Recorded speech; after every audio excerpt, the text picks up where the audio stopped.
વડોદરામાં યુનાઇટેડ વેના ગરબામાં વિવાદ થયો છે। મોટા વાયદા છતાં ખેલૈયાઓને નથી મળી સુવિધા। ગરબાનું ગ્રાઉન્ડ કાદવ કિચડથી ભરાઈ ગયું। પ્રથમ દિવસે જ ખેલૈયાઓએ પરેશાન થઈને નારેબાજી કરી। ખેલૈયાઓએ અતુલ પુરોહિતની વાત સાંભળવાની પણ ના પડી। ગ્રાઉન્ડમાં કિચડ હોવાના કારણે ખેલૈયાઓ ફૂડ કોર્ટમાં ગરબા રમ્યા। ખેલૈયાઓનો રોષ જોતા સંચાલકોએ એક દિવસનું રિફંડ આપવાની જાહેરાત કરી।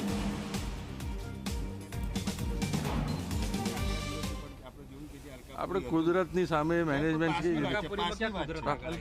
પાસમાં આપણે ડિજિટલ કર્યું ને, ડિજિટલ એન્ટ્રી કરી દીધી। ડિજિટલ એમાં શું થાય, બોમ્બેમાં બી વરસાદ પડ્યો, બોમ્બેથી કોરિયર ના થઈ શક્યું। આપણે એક રિફંડની વાત કરી છે, એ કેવી રીતે રિફંડ આપશો લોકોને? ઓનલાઈન જ, ઓનલાઈન 5 થી 7 દિવસમાં બધાને મળી જશે। એક દિવસનો રિફંડ? 5 થી 1 દિવસ નહીં, ગરબા જેને જોઈતું એ રિફંડ જ આપે, કેન્સલ જ એ લોકો। યસ ડિલિવરીના પૈસા લીધા છે, બધું રિફંડ છે, જેને રિફંડ। Thank you. રજીસ્ટર થયા છે 32,000-34,000। હવે લાગે થઈ જશે? હવે જો અત્યારે જો આ ઉપરવાળાને છે, તમે જુઓ છો અત્યારે તાપ નીકળશે તો બધું થાય છે, જેટલું થાય એટલે હજુ 5 વાગે જોઈએ આપણે કે કેટલું થાય છે। આ ગરબાના કારણે વડોદરાની ઓળખ છે, અને એના પણ તમારા બધાનો સપોર્ટ જોઈએ છે ને। આમાં નેગેટિવિટી તરત લખે છે, બરોડાના આ જે ગરબાના પૈસા ક્યાં વપરાય છે એ કોઈ બોલતું નથી। અને 10 દિવસ સુધી તમે બધા આવો છો, 10 દિવસ પછી ક્યાં એજ્યુકેશન, હેલ્થ, એન્વાયરમેન્ટ બધાને ખબર છે। તો જે રીતે મિનેશભાઈ છે કે જે કહી રહ્યા છે 32,000 લોકોનું રજીસ્ટ્રેશન કર્યું છે, અને અહીંયા તમે હું અત્યારે યુનાઇટેડ વેના ગ્રાઉન્ડ પર હું ઉપસ્થિત છું કે જ્યાં 34,000 લોકોનું રજીસ્ટ્રેશન કર્યું છે। આયોજકોએ જાહેરાત કરી દીધી છે કે જેને પણ ગરબા ન રમવા હોય, પોતાનું પ્લેયર પાસ રજીસ્ટ્રેશન અથવા વ્યુઅર પાસ રજીસ્ટ્રેશન કેન્સલ કરાવવું હોય તો તે તમામ લોકોને 5 થી 7 દિવસમાં રિફંડ આપી દેવામાં આવશે। પરંતુ તે જે નિષ્ફળતા નીવડી છે કે જે ગરબા 2 દિવસથી વરસાદ નથી, કાલે પણ આખું કોરું હતું, તડકો નીકળ્યો હતો અને આજે પણ તડકો છે, પરંતુ આપ ગ્રાઉન્ડમાં હજુ પણ જોઈ રહ્યા શકો છો કે કીચડ કેટલું બધું છે।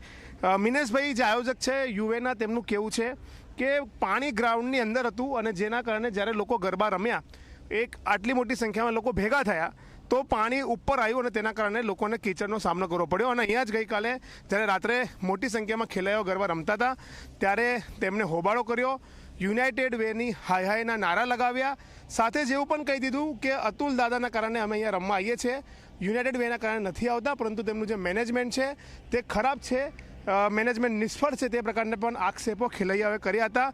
અને એક દિવસ પહેલાં પણ તમે જોયું કે જે અલકાપુરીની ઓફિસમાં લોકોને પાસ વિતરણ કરવામાં આવ્યું, ત્યાં પણ અવ્યવસ્થા સર્જાઈ, ત્યાં પણ એક જ મશીન ઓપરેટ થતું હતું, જેના કારણે લોકોને કલાકો સુધી લાઇનમાં ઊભા રહેવું પડ્યું અને લોકોએ ઓફિસની અંદર તોડફોડ કરી, કાંચ તોડી નાખ્યા, મારામારી થઈ સિક્યુરિટી ગાર્ડ સાથે।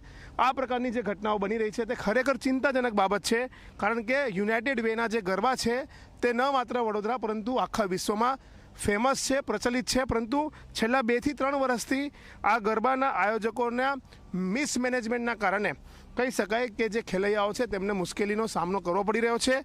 એક તરફ આયોજક કહી રહ્યા છે કે જેને નથી રમવું તે રજીસ્ટ્રેશન કેન્સલ કરીને પૈસા પાછા લઈ જાઓ। શું આ ઘમંડ છે તે સવાલ પણ ઉઠી રહ્યો છે, કારણ કે જ્યારે ગરબા પ્રચલિત થતા હોય કોઈ ગાયક કલાકારના કારણે રજીસ્ટ્રેશન હાઉસફુલ થઈ જતું હોય અને ત્યાર પછી જ્યારે સુવિધા ન આપી શકવાના કારણે જ્યારે એવું કહી શકતા હોય કે તમારે પૈસા જોતા હોય તો તમે તમારો પાસ કેન્સલ કરીને પૈસા લઈ જાઓ, તો શું આ ઘમંડમાં બોલી રહ્યા છે તે સવાલ પણ ઉઠવા પામી રહ્યો છે।